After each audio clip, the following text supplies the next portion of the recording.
box on your Zoom control panel, and we'll address these as we come to the open session towards the back end of the second half of the event. We will be recording today's webinar as well, and this will be available on C4Net's website shortly after the event. Just by way of background and to sort of set the scene, about 3 years ago, C4Net's partners and board recognised a gap in the energy system in Australia that they tasked us with addressing. In doing so, we were looking at the sector and noticing how the key role the ISP had played in harmonising views across the sector, and how it had rapidly evolved since its first iteration in 2018. In bringing people together, it had done so around scenarios and using well-developed methodologies with highly consulted across the sector in order to get some agreement on the numbers of how things could be and consider the implications of the future energy system. This has enabled us to debate the issues such as the pace of renewable uptake, changing generation and supply mix sensibly. However, the ISP is for transmission and centralised generation. It's part of AEMO's role as the National Transmission Planner. Distribution systems are considered unconstrained and include simple aggregated demand curves only. It was considered that there would be value in having more nuanced understanding of demand in low voltage distribution systems, and that this was likely to increase, or the importance of this was likely to increase as mass electrification became more apparent and saturation of decentralised CER and DER became real. We also had an opportunity to utilise the abundance of Victorian smart meter data and network knowledge within C4Net's members. And this created our Enhanced System Planning Project, or ESP, which we'll hear a little bit about later on. This addresses some of the issues that are in there, but it's part of really a very big, complex challenge. Now, since then, there's been much wider recognition of the gap in system planning. And a recent ISP review was commissioned by the Commonwealth, State and Territory Ministers through the ECMC. And their recommendations informed the next steps for AEMO in expanding the ISP for more of a whole of system consideration. It's also led to AEMC rule change on improving consideration of demand side factors within the ISP and aligns with the progress of the CER roadmap.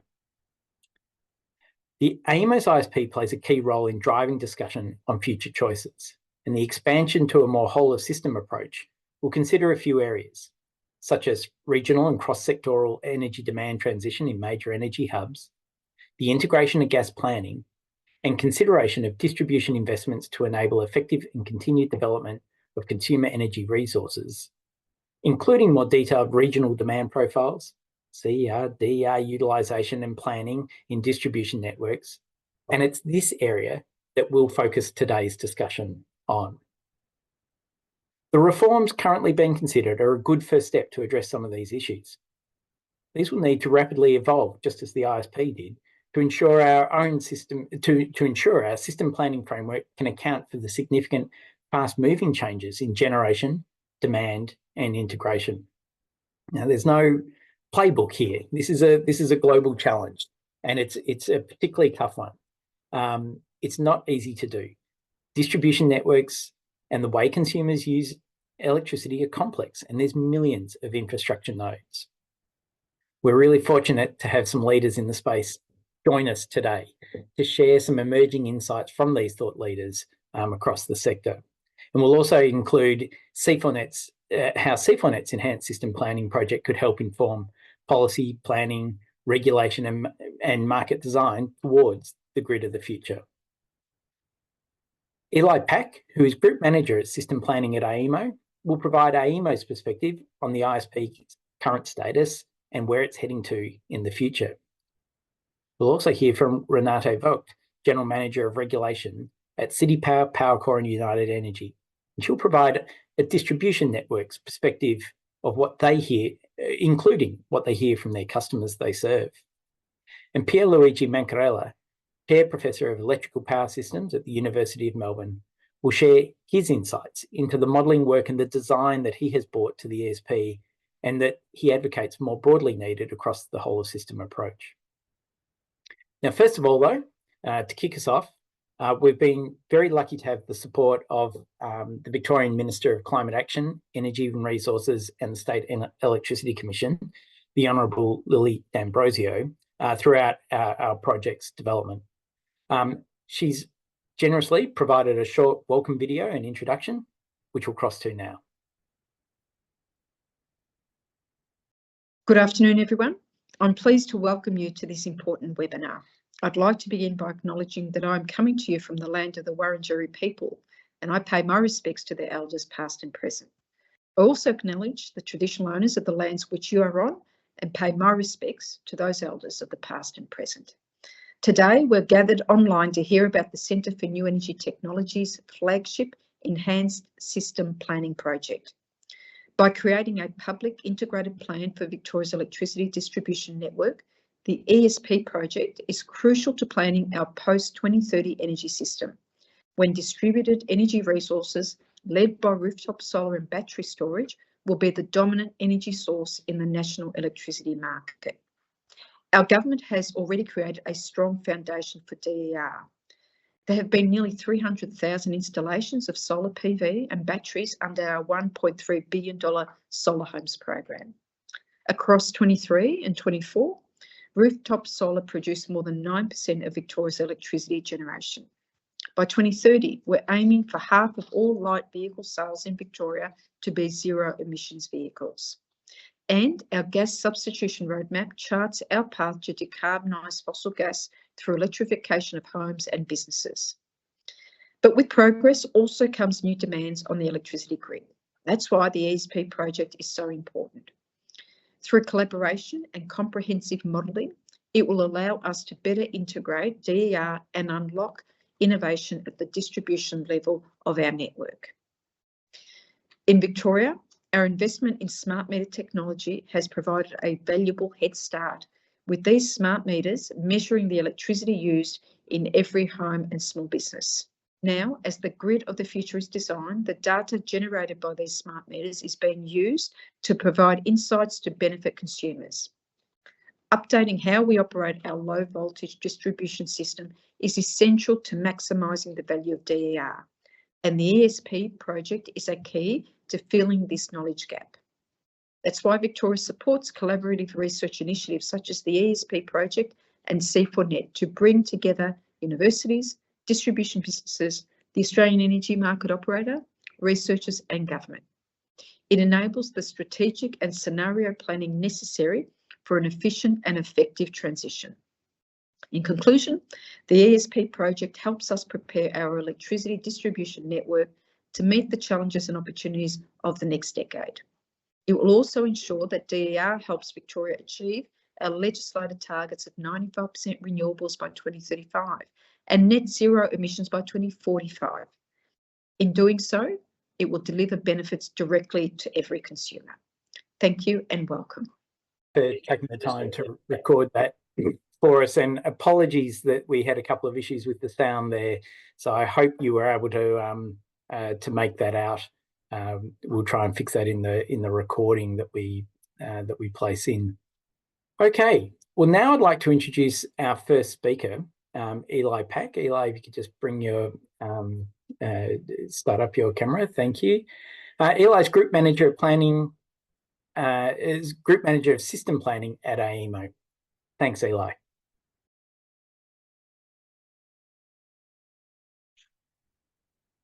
Thanks, James. It's a pleasure to be here today. So I'm hoping you can see my screen. So I'm here today to talk to you about the integrated system plan and how it might continue to evolve, especially with consideration of consumer energy resources and distribution networks. So never has energy been a more important topic for Australians. It's fundamental to our lives. It underpins our sectors, our industries, from health, education, transport, banking. It's pivotal to Australia's. And it's the backbone of our society. This audience, I'm sure, appreciates that our energy transition is happening at pace. And the ISP is a roadmap for the energy transition. So I might start today with a bit of an overview of the journey we've been on with the Integrated System Plan, or the ISP. So it originally came from a recommendation in 2017. So Australia's chief scientist at the time, Alan Finkel, he conducted this review into the future power system security of the national electricity market. We call it the Finkel Review. And he came out with a sequence of recommendations. One of those recommendations was for AEMO to create the Integrated System Plan. So that first plan, after that review in 2017, we developed by 2018, and we've continued to evolve that plan over each 2 years since that time. So 3 months ago, we released the 2024 Integrated System Plan. It's a plan for just over 25 years, a roadmap for the national electricity market to reach net zero and to hit policy targets between now and 2050, and to do so with a sort of consumer-centric mind. So far from being a work done in isolation, it involved around 2,100 stakeholders who engaged with us over the course of the 2 years that it took us to develop this plan. We had around 200 formal submissions to the plan from external organizations, groups, and energy specialists.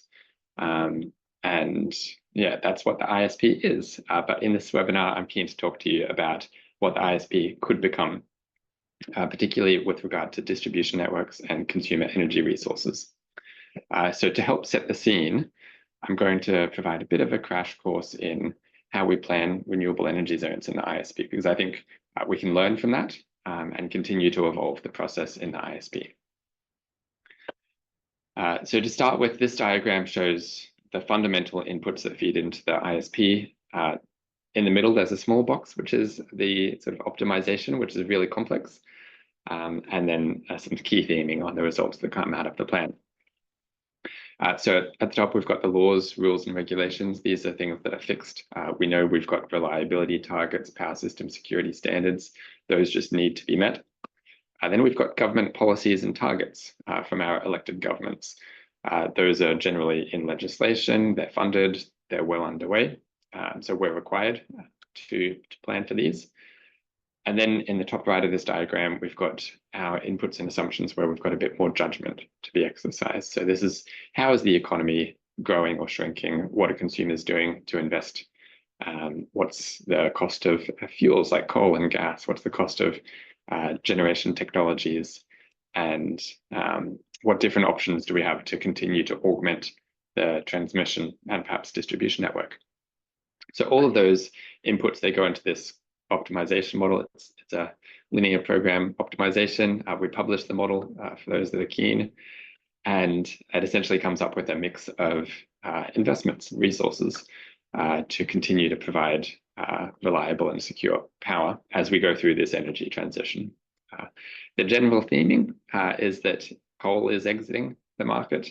It's not compatible with our policy. We aren't seeing investors looking to progress with it.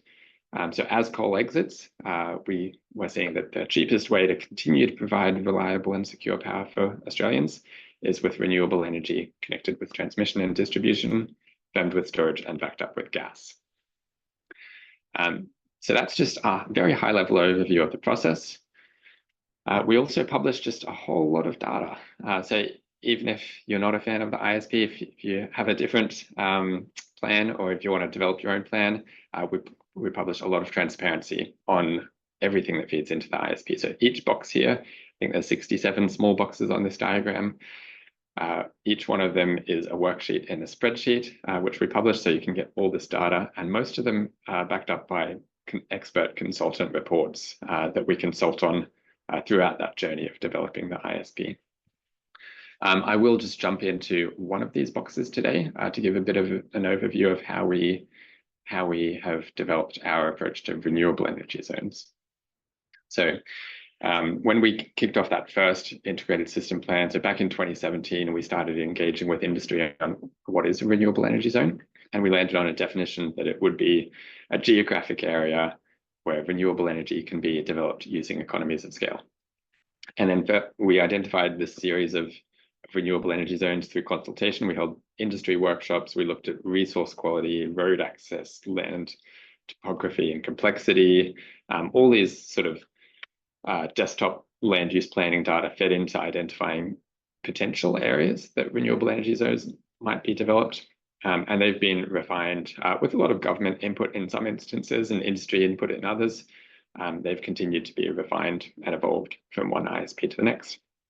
And then each one is made up of a lot of data to make sure that we can model it. So we looked at the resource quality from wind and solar and maybe energy storage opportunities. We looked at around 12 years of historical weather data to project how they might perform into the future. And then we said, okay, well, this is what renewable resources might look like in these areas. How could they connect to the grid? So we developed and published a transmission cost database, which is like a calculator for estimating the cost of transmission. And we published it. So it includes the cost of transformers, conductors, circuit breakers, all that sort of stuff, so that we could transparently say, these are the options to augment the grid. Here's what they cost. And we published around 130 of these estimates of transmission options around the grid. We then looked at the capacity that they would add to the system and how they might be able to connect renewable resources. And of course, then there's the cost of wind, solar, and storage in these areas as well, for which we relied on CSIRO's Gen Cost work. So after we defined all of these inputs and variables, we put them through that optimization model, and we come up with a sort of a mix of investments. So this chart shows from our publication 3 months ago, the evolving energy mix in our step change scenario. So on the left-hand side, we've got history. We've got those black and brown areas, the coal. It's been the workhorse of our electricity supply for generations, but it's aging and it's going to exit the market. The electricity generated from coal is going to be replaced with renewable electricity.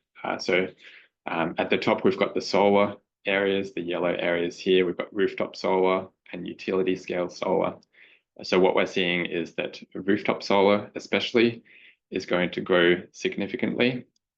So the electricity from the grid is doubling over this time, and distributed solar, we think, will increase around fourfold from around 21 gigawatts today to around 86 gigawatts in 2050. So around 30% of rooftops have solar energy at the moment. Those solar panels will retire over this time. They'll be replaced with higher capacity solar panels, and we're going to see more rooftops with solar. At the utility scale, the solar energy and wind energy, we're seeing a huge uptake in that, of course. And the grid scale, we're seeing that will increase about sixfold from around 21 gigawatts now to 127 gigawatts in 2050. So that's where the energy is coming from. We've then got to make sure that's a reliable source of energy. So we've got a lot of storage capacity increasing just significantly from around 3 gigawatts today to almost 50 gigawatts in 2050. And then that really important role of gas powered generation. It doesn't need to be natural gas. It could be renewable gas, hydrogen, biomethane, other green gases. But right now we've got around 11 or 12 gigawatts of gas in the system. We think we need to increase that to around 15 gigawatts by 2050, and that is compatible with a net zero future. And without some sort of fueled resource, we simply can't provide reliable power. So that's a really important part of the supply mix.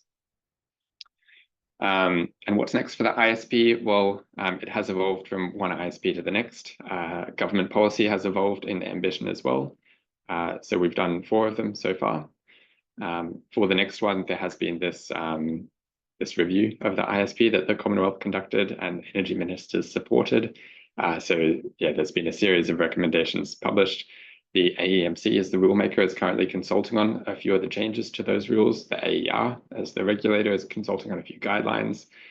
Really important is the changing rules for consumer energy resources and distribution networks, and for gas, essentially to ensure that we're having better consideration of the ability of gas infrastructure to support the transition. So that's a very brief overview of the ISP, how we've considered renewable energy zones, And yeah, we're just at the start of the journey for the 2026 ISP. So we don't know exactly how we're going to expand the capability to look at distribution networks and CER. But yeah, keen to hear ideas today, and we'll be consulting a lot on it over the course of the next 2 years. Thanks, James. Thanks, Eli. That was fantastic, and laid a really good foundation there for what the discussion ahead. It's I'm always in awe of the modelling team and the planning team. The challenge that you guys undertake, it's enormous, and not for the faint-hearted. So no, thank you very much. Okay, we'll now introduce our next speaker, Renate Vogt, from the General Manager of Regulation at City Powercorp United Energy. Renate, you're right to share your slides there too. Thanks.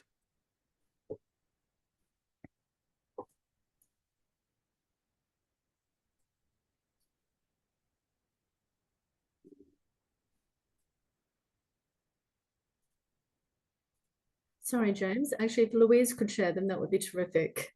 No problem. We'll just get those up for you.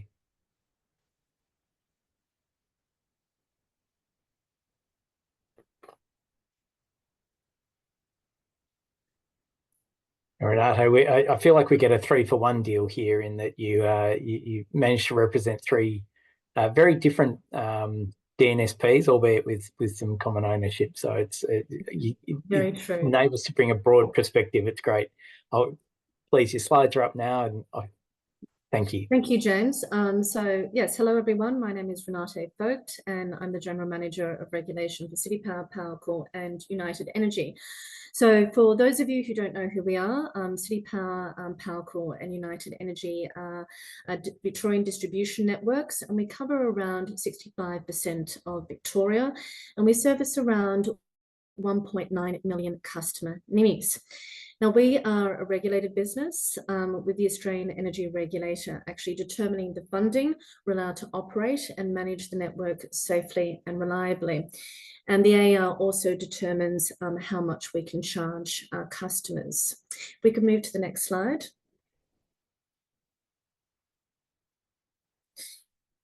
So we are experiencing, as we all know, seismic transformation of the energy sector, with many of the changes happening not just at the large scale generation and transmission level, but also at the distribution level.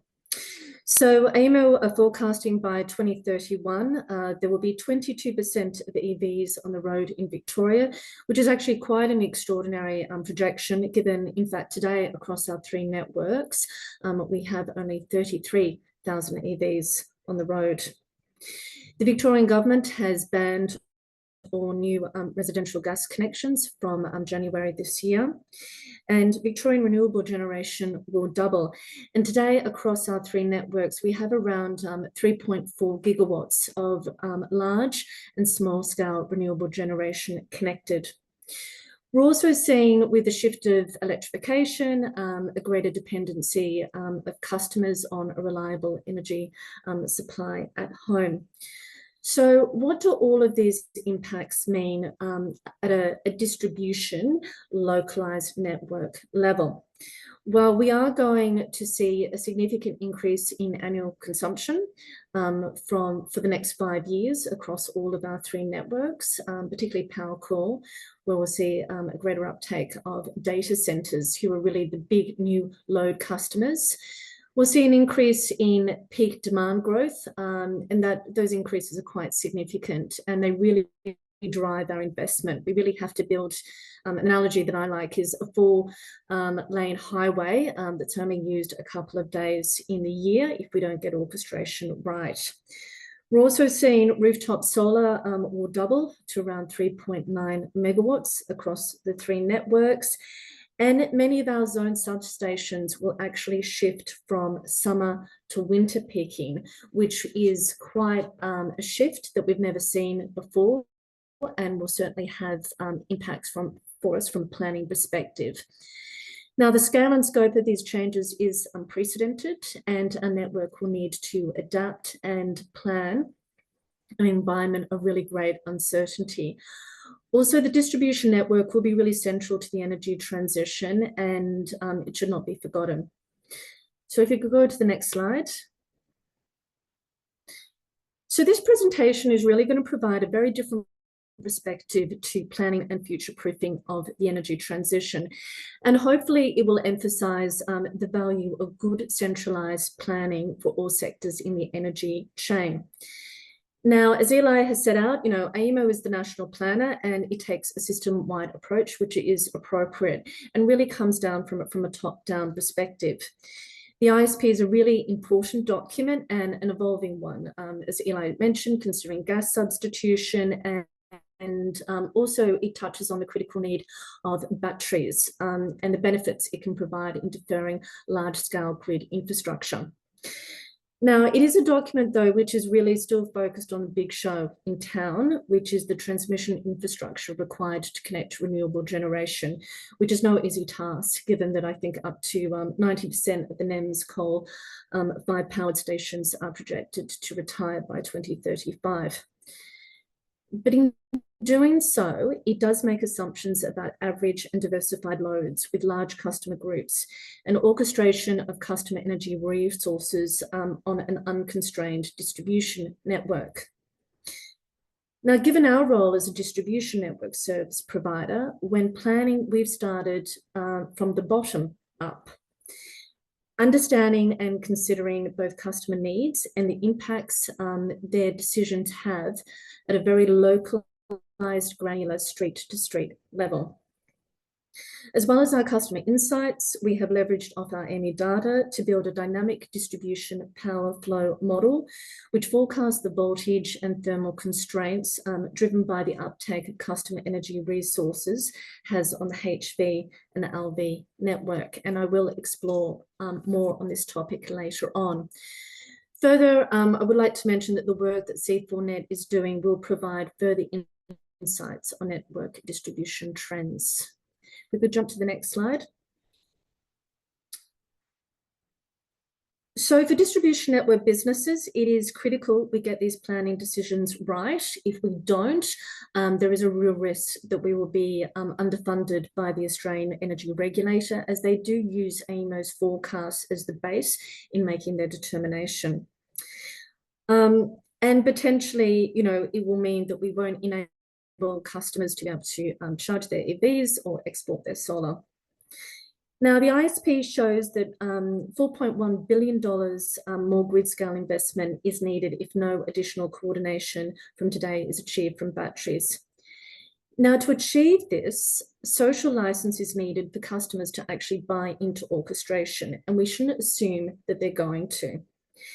Our direct customer engagement to understand customer preferences and behaviours will help us build our social license, and in this age of uncertainty, ensure no regrets investment and a planned approach to orchestration, which grows as customers' trust and confidence in us grows.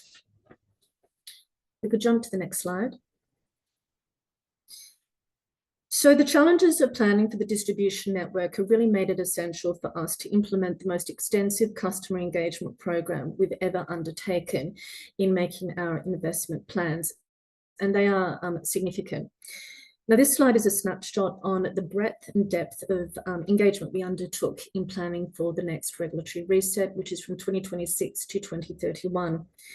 In total, across the three networks, we engage directly through online or face-to-face forums or survey customers. And in total, to date, we've spoken to around 25,497 customers, which is a lot, and further touched hundreds of thousands of customers through our social media channels. The feedback we've been receiving from our customers and stakeholders has been critical in determining our investment plans, as well as shaping our positions on key policy and regulatory debates. Our goal is to enable customers to follow our journey from start to finish and be actively informed and engaged directly at each stage. So if you could jump to the next slide. So in addition to our own engagement, we also partnered with Monash University's Emerging Technologies Research Lab. Up until recently, the regulatory framework which distributors and regulators have depended on have applied very much on formulaic calculations using historical energy data to predict future demand. While this was a reasonable approach in an industry not experiencing structural change, it cannot be applicable in an industry undergoing such a major transformation. Managing the sorts of structural breaks the energy sector is currently experiencing requires a deep understanding of emerging and future trends, and an understanding which ultimately must be informed by directly asking customers how they see their behaviours changing in the future. To facilitate this process, we partnered with Monash University's Emerging Technologies Research Lab to conduct an innovative new study, applying the research methods that they had previously developed to further understand future customer behavioural trends, not just from 2031, but beyond. The research project was carried out over multiple stages. Firstly, intensive interviews with 36 diverse households, and then a second stage that surveyed over 1,325 customers about their future behaviours. Households were selected to represent a diverse customer sample across Victoria based on factors including the use of in-home appliances, energy bills and tariffs, energy and digital technological usage, lifestyle, occupation, and demographic details. We could jump to the next slide. So the researcher identified a fundamental shift in the way our customers will consume, produce, and manage energy into the future. It provided critical indicators as to where we need to focus our efforts and investments to evolve and future-proof the distribution network and to keep pace with customers' changing needs and preferences. So 51 emerging trends were identified across 9 areas of domestic life. So what were some of these findings? Well, more people are buying EVs, which is not a surprise, which will impact network capacity and load profiles and connections. 77% of survey respondents either had an EV or intended to purchase one in the next 5 years, saying they planned to charge it at home at a time of their choosing. 70% of customers who expected to charge EVs at home preferred to use fast charging equipment. Only 50% of customers were actually comfortable with the EV load being shifted. And with more extreme weather events, we are also likely to see new network peaks evolve prior to major event days as customers charge their EVs. With more people working and studying from home, peak demand trends are also changing. Just under half of respondents said they do paid work from home at least 1 day a week, and nearly 1 in 5 are working from home all week. This trend is likely to increase daytime energy demand, but also creates opportunities for flexibility, for example, through changing routine practices for household cleaning and hygiene and greater use of afternoon solar electricity. However, it also will have a profound implication for reliability, especially in suburban areas of Melbourne and major tree change and sea change areas. The increasing electrification of cooking and heating will also accelerate following the Victorian government's ban on new residential gas connections that took effect this year. This is particularly impactful in areas with more new builds, impacting local energy capacity and connections. We also found that there was not a huge interest in batteries, with in fact around less than 1% of our customers today with residential batteries. And we also found that though there was some interest in home energy management systems, the majority of customers wanted the ability to manually override any automation. There was still a concern about this sort of big brother. So we're using these findings from the research to help us forecast future demand. But beyond demand forecast, the research is also informing our approach to network tariffs, connection activity, demand management, network resilience, and support for vulnerable customers. We could have the next slide. Thank you. So our customer engagement has helped us better understand the uptake of customer energy resources and setting customer service level expectations. We've further developed enhanced forecasting capabilities to better understand customer impacts using inputs such as smart meter data, which James mentioned, customer insights, which I've taken you through, AEMO and the government forecasts, which I've touched on already, network data, tariff impacts, and weather. We have a HV and a newly developed LV forecasting tool to predict the future thermal and voltage constraints based on those range of inputs. Now, the HV tool provides a view of a HV network, including minimum and maximum demand forecasts for every zone substation and HV feeder, supporting visibility of thermal constraints. The new LV forecasting tool provides 10 years of 30-minute time series view of thermal and voltage constraints based on power flow modelling for every LV and HV asset on our network, including distribution circuits on a street-to-street level. In fact, the tool includes around 800 billion power flow calculations. Now, this holistic approach to forecasting change drivers and customer preferences will hopefully mean that we plan no regrets investment in the face of significant uncertainty. It also allows us to consider other low-cost solutions, including time-of-use tariffs or flexible connection agreements, instead of actually augmenting the network.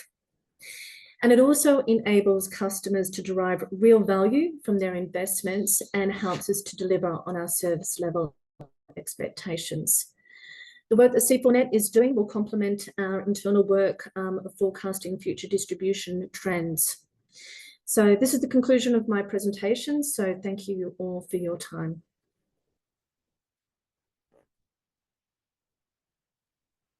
Thanks, Renate. And again, an amazing amount of work that goes on that a lot of people don't see and aren't aware of in all of that planning and the changes to that planning that come through. Okay, well now we'll hear from Pierluigi Mancarella. Pierluigi is the Chair Professor of Electrical Power Systems at the University of Melbourne and was one of the architects of, he took on the daunting challenge along with some of our other researchers affiliated with C4Net on looking at if we're going to tackle this problem, how do we go about it? What are some of the things that we would do? Where are the methodologies? How would we develop them up? And so Pierluigi is going to share that with us. Now, thanks very much, Pierluigi. Thank you, James. I hope you can see my screen, the presentation.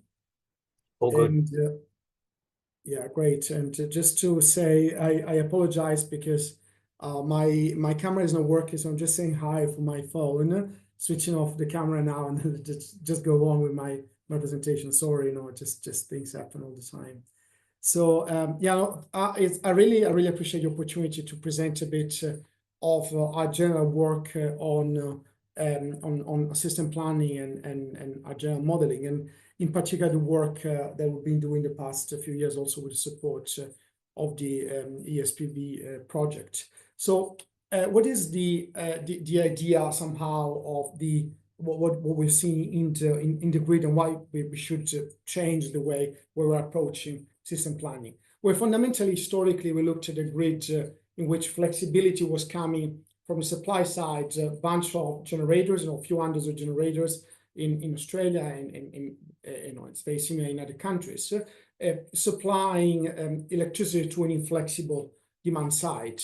Now we have this kind of appliances at home, TV, oven, washing machines, and so on. And the argument is always where there is very little flexibility in what we actually can do with these appliances. Then, if you look at more specifically what is happening in the market, eventually we have at the system level, at transmission level, we have these generators participate in the market, the wholesale market. They are visible to system, dispatchable, controllable, also in terms of providing system security. In fact, they are really the ones driving system security. But things are changing also very fast at distribution level. In particular, we started seeing lots of rooftop PV. Actually, Australia's got the deepest penetration in the world of rooftop PV. Now, this generation is embedded in the distribution network is effectively, like as yet, not dispatchable and not controllable, which may start creating issues for both system operation, but also market operation. In fact, we have seen both of these issues in the past years in Australia. For example, if you take this picture that is from about a year ago, and it was the first time that the South Australian system was basically running or for an entire week with basically net 100% or very close to 100% renewable energy. There was lots of exploratory storage, a bit of input, and then on average, you end up with a very significant renewable generation that net across a week would be close to 100%.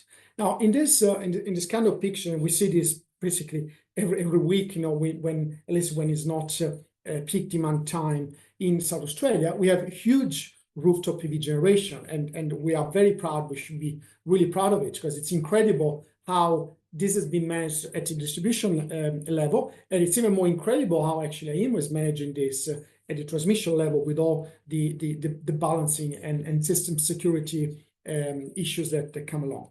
However, what is not very clear in many of the discussions that happen is that while rooftop PV effectively is covering all the demand in South Australia in this kind of situations, at the same time, there is a huge amount of solar energy that is being curtailed at the transmission level. Not only solar, actually, also wind energy that is being curtailed at the transmission level. Because in fact, what happens is that there's a free energy coming from an invisible to the system, to the market. Rooftop PV is basically causing an excess of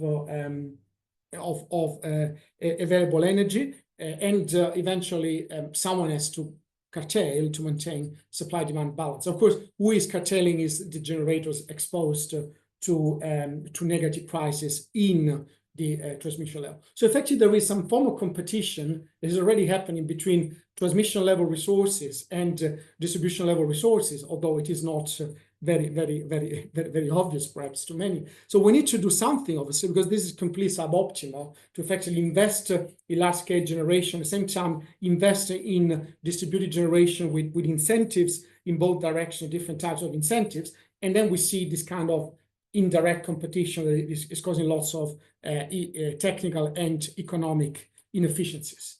Now, the good thing is that there is a game changer coming into the system. This is really like key topic of the ESP project, which is the fact that we're seeing very soon electrification coming on board very strong, and then we will have new technology where some of them are already there, but now we need to understand what to do intelligently with these technologies, where we have things like water heaters, electric heat pumps, air conditioning, electric vehicles, batteries, and so on.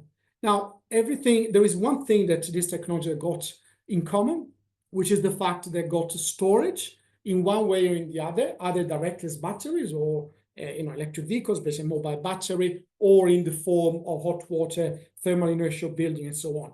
However, the moment that we have all this distributed storage across the grid, we can actually do a much better management of the rooftop PV at the distributed level. And on the other hand, we can start creating flexibility opportunities for the transmission level. And while we do this, it will ideally affect much less the comfort level of consumers, because again, there is lots of storage now available that would somehow create a buffer between the system needs, what the technology can provide, and then how much the comfort level of consumers will be affected. So somehow there is really a change in paradigm in terms of how we can interact within the system and how we could provide flexibility. Because as I said, in the past, the flexibility was all coming from transmission to distribution. It was inflexible. And now we can start seeing a future where actually we have large-scale resources connected at the transmission level. They are relatively inflexible. Actually, we need to provide flexibility to balance these variable renewable energy resources. And where is this flexibility coming from? Where there is there are lots of new technologies coming into the grid. There is, of course, batteries. There is electric vehicle there.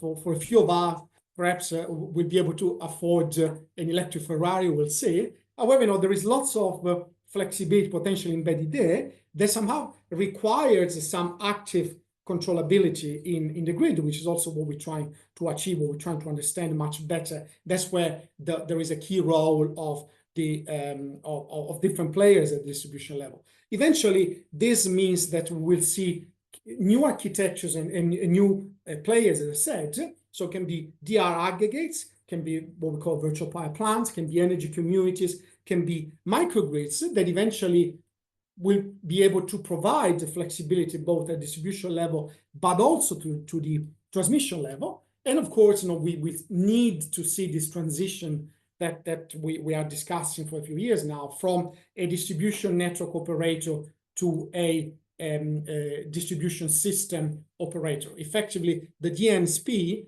so that at the moment is really a network operator, will need to become more a system operator at the distribution level, a bit like what we have, the transmission system operator that we have in transmission grid. So then when we look at this future, somehow we start seeing a grid that in the past the distribution level basically did not have any flexibility, and now there will be plenty of flexibility available if we can untap it at the distribution level. So what to do with this flexibility? And how would this flexibility actually interact with network planning? Because effectively the question becomes, how much redundancy do we need in the two systems? And where should this redundancy be? Because historically we have built a redundancy in transmission and distribution, understanding what the resources that were connected there in the grid could do. And of course, having an inflexible distribution network with inflexible resources will mean that we needed to build a distribution network for worst case scenarios eventually. But then also we were building the transmission level with some level of redundancy, not really accounting for what could happen if we had more flexibility, for example, coming from the distribution side.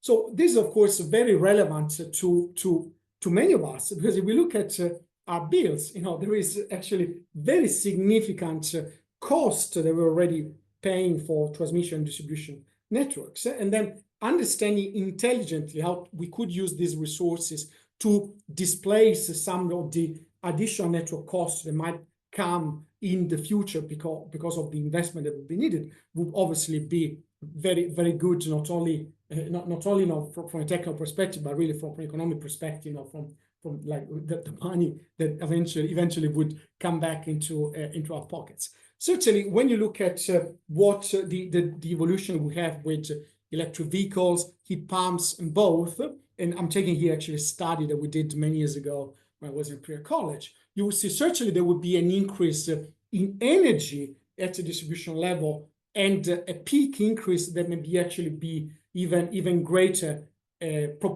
like disproportionately greater than energy. Effectively, what this picture is telling you that with the resources we might see, we might have a relative increase in peak that is greater than energy, which effectively would mean more and more infrastructure costs and needed with the relatively lower amount of energy transiting across the grid.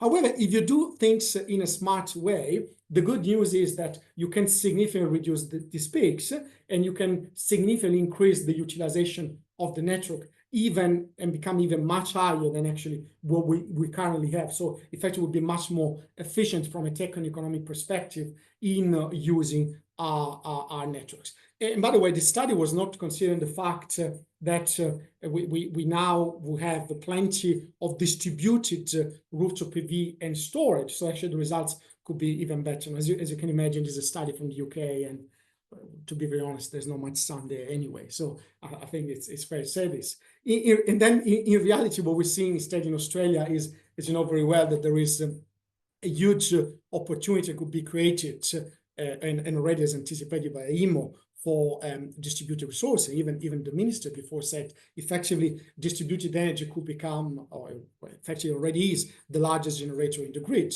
And then there will be very significant amount of rooftop solar and coordinated consumer energy resources storage in different forms, somehow to support the rooftop PV development. Now, the question is how much more potentially could actually happen, particularly at the level of development distributed resources. And if these resources controlled, orchestrated in an appropriate way, could actually save some investment at the transmission level. So when we talk about this kind of planning for networks, planning for distributed resources, how they interact with each other, one of the questions that we need to ask ourselves is, what do we actually plan for? What are we planning for? Because when it's easy to look at the scenarios and say, well, we plan against one scenario or another, but eventually we know that the scenarios are somehow just almost like a roadmap for what we might see in the grid. But we know that none of these scenarios eventually will really materialize. In fact, we change effectively these scenarios every few years, and it's the same elsewhere. So effectively, what we need to understand better is, under uncertainty, when we need to model for future development under uncertainty, what is the potential role of DR? And this is like work actually we've done well, many years we're doing this kind of work, particularly being supported by CSR in this area. And what we've seen, for example, in our studies, is that the moment that you start looking into what DR investment and orchestration could do with regard to a transmission system, there are very clear complementarity and synergy aspects.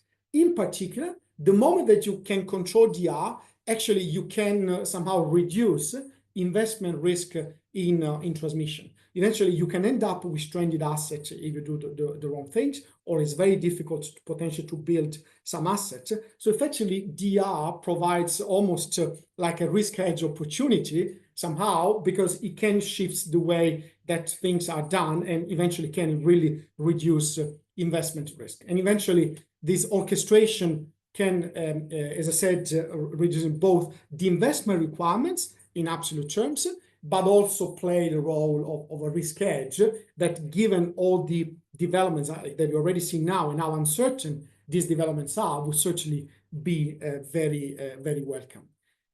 Then, if this is the case, the question becomes, how can we make sure that not only somehow do we capture interaction between transmission and DR developments, but potentially also capture interaction between the network and the resources that we need to build at the transmission level, and the network and the resources we need to build at the distribution level. And potentially there may be a shift or investment from one area to another.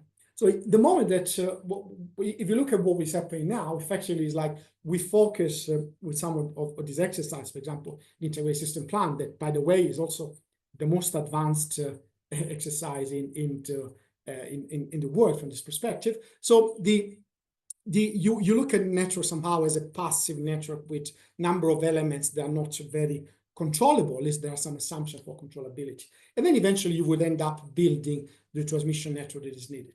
Now, the way that we're looking at the problem in the ESP project is, if we can rely more on orchestrating this DR and effectively understand better an active distribution system, what can you do with an active distribution system that can actively interact with the transmission grid? And eventually this will be characterized by some operational functions and some cost functions. Somehow we come the cost, the network there, the resources there, and then say, how do we compare cost function, operational characteristics of distributed resources with what we see in the transmission level? So you start doing this across the different nodes of the transmission level. Of course, the transmission network, of course, this is like a toy representation, but now we have the more advanced analysis, of course. And then what you will start to see is that somehow you start reducing potentially investment in transmission. You would hope that actually, because you can integrate more distributed resources,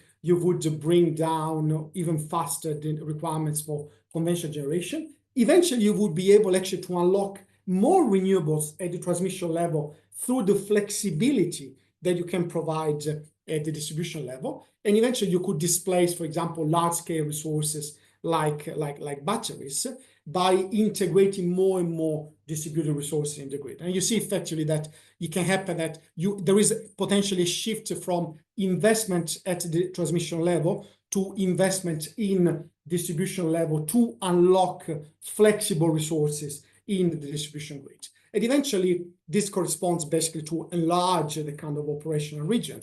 Eventually means that if you could have, for example, potential problems with installing renewables at the transmission level, well, actually, maybe the transmission, the transmission level, yes, the distribution network could be like a better opportunity. So eventually, again, we might also see a shift on relatively large-scale investments from transmission to distribution if we manage to integrate these renewables better in operational terms in the distribution network, and we manage to coordinate better transmission and distribution planning, which is really like the kind of active work that we are carrying out at the moment. And this also comes with a kind of byproduct, so to speak, is really interesting. The fact that with more and more distributed resources investment, the system will benefit more from resilience, and so will all the customers, particularly customers in rural areas.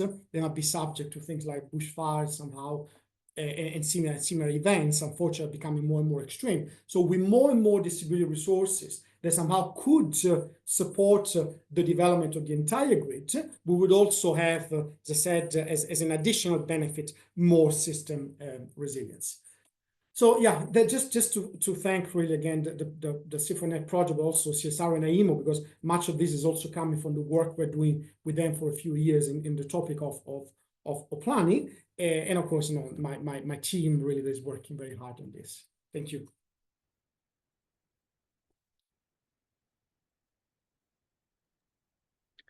Thanks very much, Pierluigi. And something that Pierluigi was at pains to point out, certainly to all of us at the outset of his approach, would be that as much as we wanted to explore orchestration and there were some clear advantages that were there, everything had to be grounded in the fundamentals of it is a physical system, and that it needs to be grounded in the physics that are there, and then look for all the flexibility options that are within there.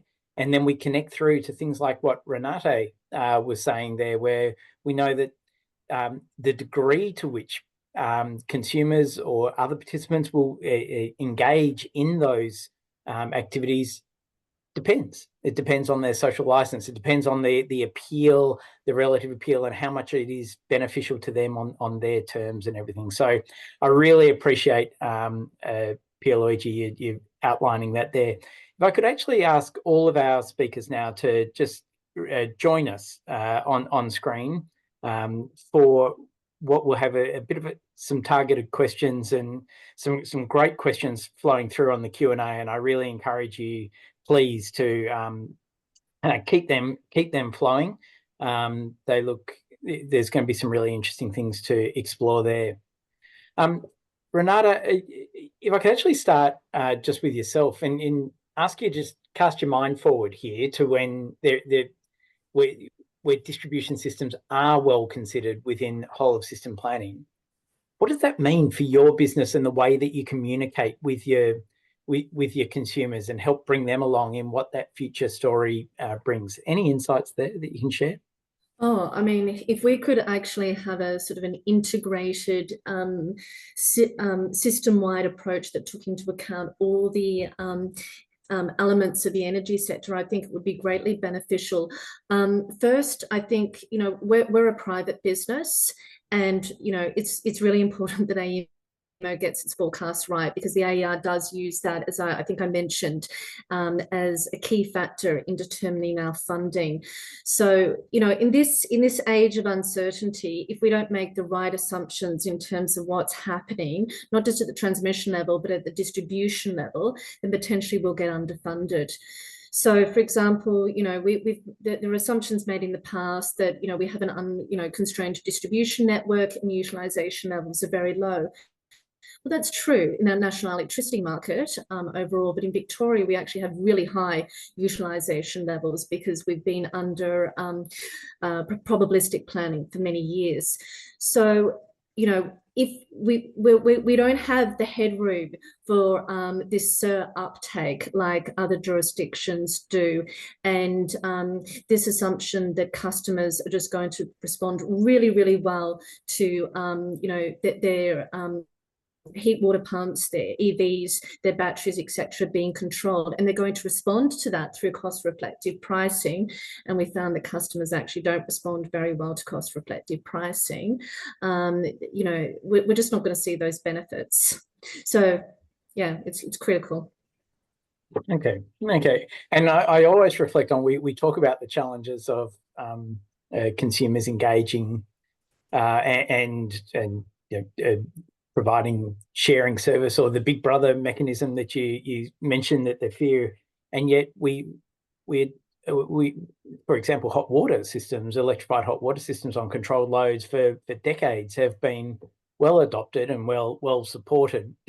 Maybe not even thought of as an external control there, and yet it's because it's done in a way that doesn't impact the consumer still gets the hot water benefit that they need, and the utilizations on their terms.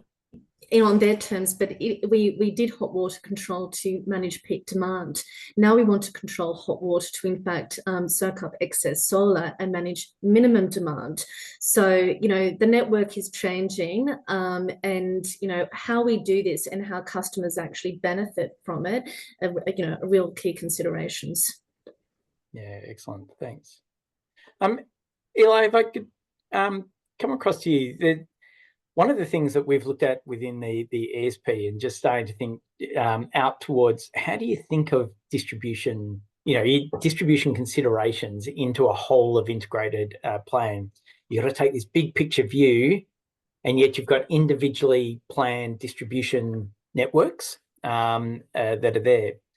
Any thoughts? I know it's early days, so you know, not expecting you to have all the answers, but any you know, initial thoughts of either how you'll go about it, or informing what are those commonalities, such as, you know, not a lot of difference between, say, Sydney, Melbourne, Brisbane, and the networks that are there in that inner city, and yet there is quite big differences in how CER impacts rural networks versus more dense networks. Yeah, absolutely. So just to reflect on how we've done it previously, as Renata said, we've essentially assumed that distribution networks would be augmented in the past. We've had forecasts of CER and of demand, and just assumed that at the distribution level that those investments would be made. Moving forward, we are looking to account for that cost in the ISP, and have to look at the trade-off, perhaps, of how consumer energy resources and consumers might change their investments based on what's happening at the utility level. So we saw this review coming, this ISP review, of course, last year. We were involved in it. The ministers published their response to it earlier in the year. And to approach this, because, yeah, they're very different distribution networks in different regions. And I'm not an expert in distribution networks, and no one in my team really is. We've got some people that have worked for distributors before.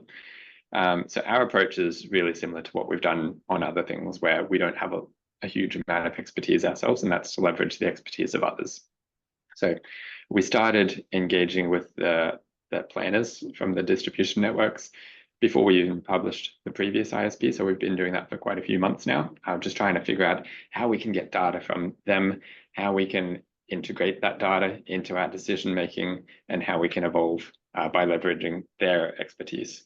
We're also looking at getting an expert consultant in to help guide us through this path, because we're hearing a lot of different views from different distribution networks, and we want to make sure that we're sort of balancing what can be done in some areas with some data versus other areas with other data. And finally, we want to leverage the expertise across the industry. Yeah, the ISP is a highly consultative process. We published our timetable for the 2-year plan a couple of weeks ago. That sets out the journey that we'll go on to publishing a final ISP in mid-2026. And we'll be consulting with industry on the methodology, the inputs, the assumptions, the approach. Essentially, the first year of our 2-year project is figuring out what the inputs are, how we'll apply them. And then the next year is developing the draft, and then the final. And then there's obviously that continuous improvement process that you have there, where you constantly check all your methodologies, you take inputs to your methodologies and everything. And, you know, we're very respectful, like with the ESP. You're heavily engaged in the ESP, but it's one of the considerations that you take in, or for elements that are there. Is there actually a formal consultation process coming up on this? Yes, so our ISP methodology, I think, if anyone has some great views and they're unable to express them today, absolutely the ISP methodology will be essentially how we apply those inputs. That's the next opportunity. So later this month, on the 23rd of October, we'll be publishing our issues paper. So that's essentially, these are some of the things we're grappling with. We've got an idea about how we might solve them, but we're not certain. And then we'll develop a draft methodology by March and then final by June. So that there's going to be opportunities to engage with us at a very early stage, and then after we've formed a draft methodology. The inputs and assumptions are sort of lagging a little bit behind that, with some of those inputs and assumptions being in a network expansion options report, which we'll publish early in the new year. So all of these times, if you didn't write them down, they're in our ISP timetable, which we've published. Yeah, it's published on the website there, along with all those references and everything that Eli mentioned in there. Pierluigi, I just touched on with Eli one of the challenges around rural versus central and everything, and I know within the ESP we're focusing in on Victoria, but that's really as a case in point. The methodologies are all designed to be Australia wide and everything, and just as applicable Australia wide. Can you talk through some of the tension in designing that of how do you do bottom up detailed analysis but match it with a sensible sort of computational challenge that can be within there? We heard of Renato talking about how many Powerflow models, the Powerflow iterations, they sort of got to be able to run and everything. You can't run every iteration, so just that tension that's there and how you're approaching it in the project. Yeah, effectively, if you look at how this will be done, if it was like a purely research problem, you would try to distribute the problem as much as you can. Because bigger is a problem, the more you try to distribute and parallelize.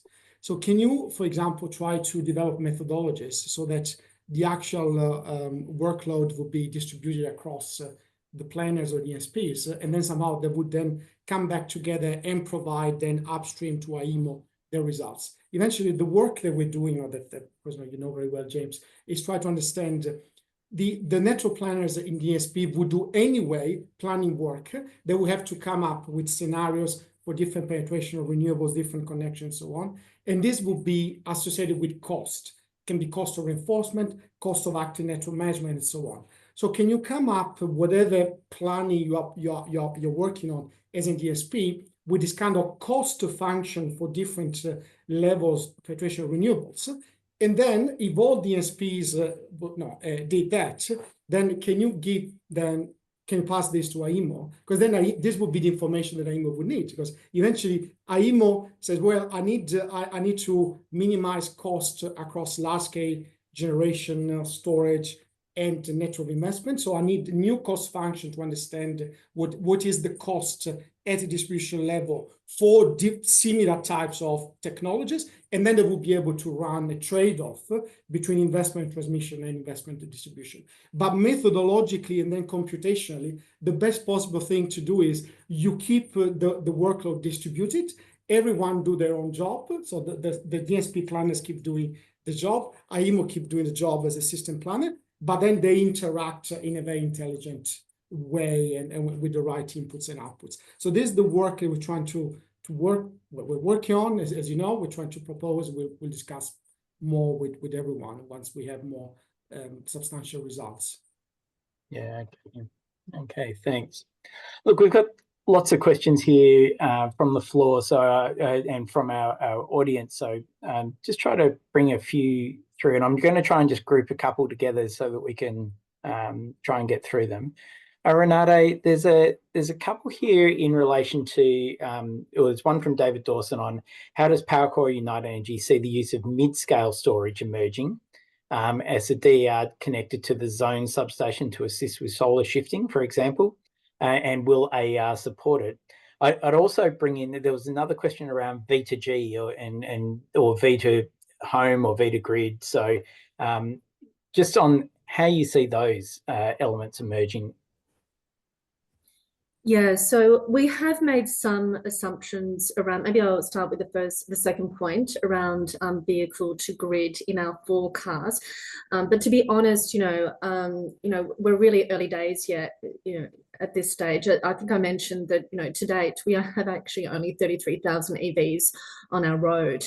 And a lot of those EV users are very smart and very savvy. And in fact, they actually respond very well to time of use tariffs, but whether or not we're going to see those responses across the broader customer base is another question.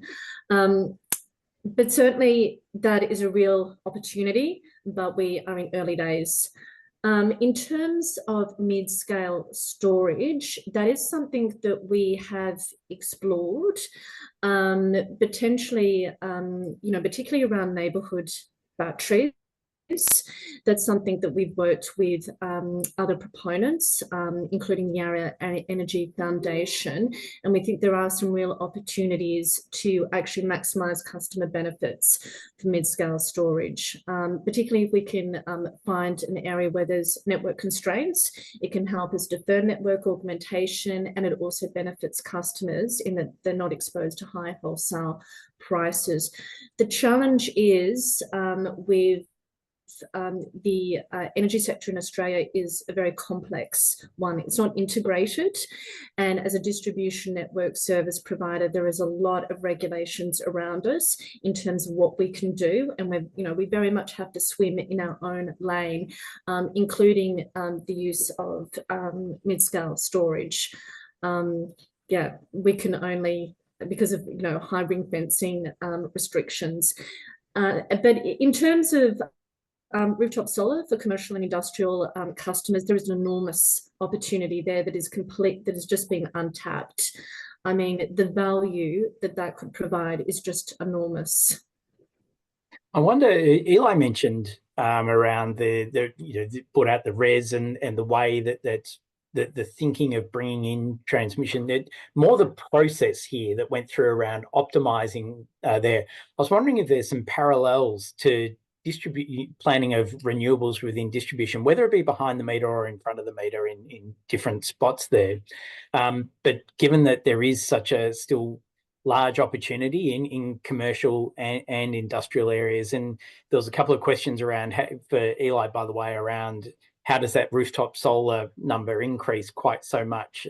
So something you might want to think about there is that commercial side. Could I just make another quick point, James? I think there's a real opportunity here as well for our regional and rural customers around distribution renewable energy zones.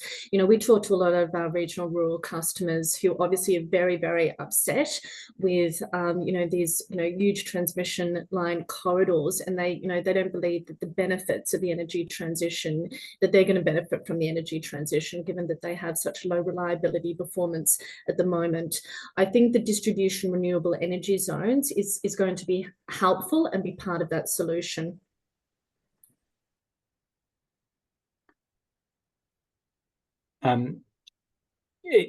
Eli, just if we could, so that's the renewable energy zone element that actually has direct applicability, within for the regional customers there.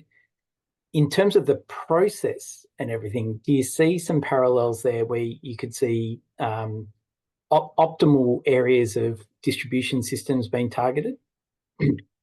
Yeah, absolutely. So Renata spoke about areas where community batteries and neighborhood batteries might make a lot of sense, where they could defer augmentations. Absolutely agree with that. There's also going to be areas where we're seeing a high uptake of electric vehicles and of home batteries, and there's probably a stronger opportunity to make sure we're orchestrating those existing investments that consumers are making. Renata, you spoke in your presentation around 50% of people being uncomfortable with their energy being shifted. That's a real challenge. I mean, I understand that. As an industry, we need to get ahead of that, because if we can't improve that number, then electricity is going to cost more for homes and businesses across Australia. So there's absolutely an opportunity here to to make sure that we're getting the investments in the right spots for distribution reses and for neighborhood batteries, but also to try to improve the incentives, the frameworks, the communications around coordinating some of those resources like electric vehicles, because the vast majority of people, it won't matter whether their vehicles are charged in the middle of the day or at different times. They might be charged in at different areas. Say in the future, maybe the vehicles can drive around the grid themselves to find areas where they're most needed. But we need to get the communications and the incentives right. Otherwise, yeah, there's going to be a lost opportunity.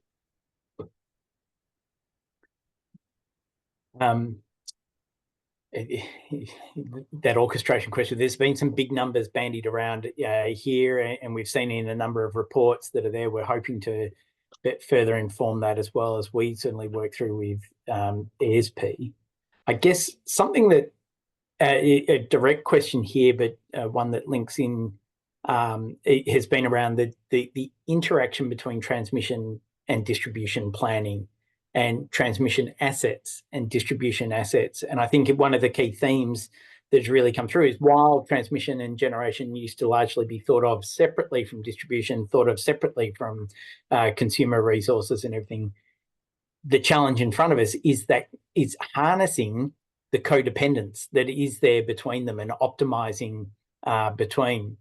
Pierluigi, you touched on there those optimization opportunities. What do you see some of the barriers are there to being able to actually exploit those? Well, one barrier is obvious. We don't have any methodology, but it's not just as in Australia. There is not a methodology in the world. I mean, as part of this work, we have reviewed the literature, the academic literature. I have spoken with I don't know how many system operators, network operators across the world, and there is not a methodology in the world to coordinate the investment in two assets. Now, saying methodology, I don't mean, again, not even high level, really. You know, let us forget doing practice. So this is really uncharted territory that we're exploring. I think we should all be very proud in Australia we're doing this. But of course, it's a challenge. So we need to understand how to do it. And that's why, again, we are working fundamentally as researchers on a methodology, because without a methodology, there is we don't pretend that there will be an optimal methodology, but let's start doing something, you know, can then kick off, you know, further developments. But at the moment, without a methodology, would be very, very difficult to make a next step. And to link that, Eli, just thinking of that TSO-DSO interface and the growing role, if you like, of a DSO type thinking. Where's the thinking on that at the moment, and how important is that as we move forward? Yeah, I mean, hugely important, and there's a CER roadmap to help navigate some of those challenges. But I might touch on, I think you used the word codependence between transmission and distribution. I might suggest that there's a potential synergy. Maybe it's a codependence if we get it wrong, but a synergy if we get it right. So yeah, there's absolutely that opportunity to optimize consumer resources, and if we get that right, we can reduce the need for distribution investments. We saw that in Pierluigi's example. We heard that from Renata. So absolutely, that'll happen on transmission as well. So that there's definitely an optimization between CER and network investment. And then that brings us to this transmission distribution challenge. I think there will absolutely be instances where we're trading off and we say, oh, maybe there's a gigawatt of investment in renewables over here. We could come up with a distribution or a transmission solution. But in the vast majority of instances, I think we're going to need everything we can get. There's this huge challenge ahead of us to hit current policy to support Australians to aspire towards a net zero future. And yeah, if we get caught in saying, do we need this investment in the transmission or the distribution network, I think we've got the answer wrong. I think we need to make as much progress as we can. We absolutely need to be mindful of the costs of those investments and challenge them, be rigorous. But yeah, there's just this huge challenge ahead of us. So I think we're going to need a whole lot transmission and distribution investments, but that if we get them right, they will absolutely bring down costs for consumers. Without those network investments, we'll have higher costs for consumers. And the ability to bring it down, especially as the volume increases so much, it's important. And then you also mentioned, just before on that importance of getting ahead of the curve in terms of getting consumers comfortable with it. And I was interested in Roger's comment here for Renata as well, which essentially goes to consumers saying they'll do a behaviour and then doing what they say they or intend to do, and what they actually do in practice is often different, and that's sort of well played out. How, given that you're planning long-term assets, 10, 20, 30-year assets here, but consumer behaviour can change, or what we know about how consumers engage, how do we get ahead and bring consumers along in that way? Look, and that's definitely true. And I did read Roger's point, but we've got to ask customers the question, because customer behavior is a really important factor in this equation. If we know to have successful orchestration, we need customers to behave the way we want them to behave. We need them to be comfortable with us shifting the flexible load, whether or not it's EV or hot water. We need them to consume their energy in the middle of the day, to soak up excess solar. And we can only do that if we build trust or confidence, or they get a reward, such as through lower tariffs. So we still, even though it's challenging, we still have to ask the question. So it's just about constantly taking customers on the journey, constantly talking to different segments of customers, and also educating customers, because there is a lot of distrust out there from customers, particularly from regional and rural customers. They don't trust network service providers, but nor do they trust governments. And the fact that we have such a complex energy sector in Australia, that it's not vertically integrated, is very confusing for customers. So it's just constant education, and also trials. Trials are really important. Particularly, around new technologies, and we're going to get it wrong sometimes. So, for example, we have built neighbourhood batteries in areas where there's low network constraints, and there's been very little benefit of network augmentation. We have seen that EV users do respond well to time of use tariffs, but broad-based customers are unlikely to respond to time of use tariffs. But we've just got to continue on that journey with customers, and we shouldn't assume what customers are going to do. Thanks. I'm actually going to come back to you. We're getting close to time now, so I'm going to come back to you all for just a final reflection in a moment on something that you've heard today that's piqued your interest. But quickly, Eli, I don't know if you can answer this one quickly, just one from Brian Spack. The AEMC draft determination on integrating demand-side factors into the ISP relies largely on AEMO-developed guideline. What is likely to be included in that guideline? How far into distribution system will the AEMO request information, and will it be down to low voltage? Any quick thoughts on that one, or the process being followed? Yeah, so I think that's likely to be a guideline that gets developed in parallel with this ISP. So the distributors have worked really well with us so far, and there might be a reasonable endeavours to compliance while we develop that. The ISP is never going to say when the power line that passes my house should be upgraded.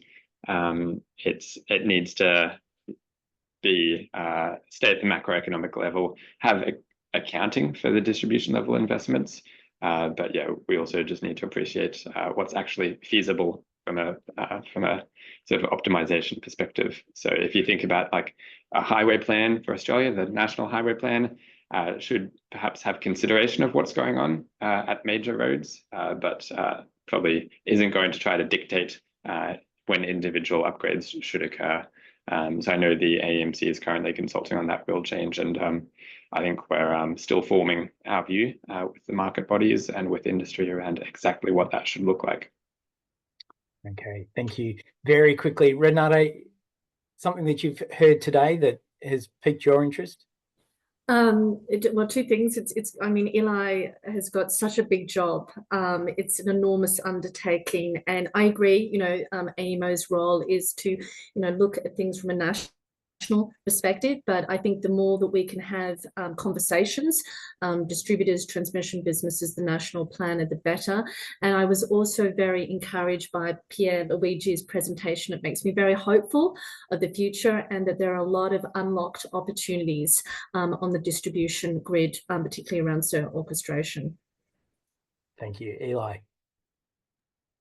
Yeah, I was really mindful of the 50% of people don't want their energy shifted around. And yeah, that's a massive challenge. But I might also comment on Pierre Luigi's distribution of the workload. I like that one. Yeah, we absolutely need to find the best way to leverage expertise across the industry and distribute that workload if we're going to solve other challenges ahead of us. Thanks, James. Thanks. And Pierre Luigi?